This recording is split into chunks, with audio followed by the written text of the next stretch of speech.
Scan now. Meet Sovi, your new AI study buddy. Production functions can look tricky, but finding the maximum total product is actually simple if you know exactly where to look on this specific graph. First, we need to identify the peak of the total product curve because that highest point represents the maximum output level achievable with the only variable input, which is labor.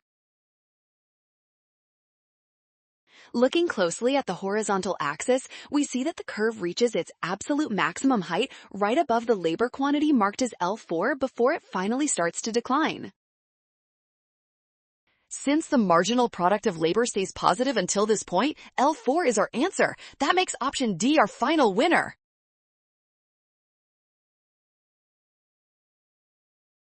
Well done! Scan the code. You can learn better with Sovi. Watch signs and avoid rush. Trust given values and check steps carefully.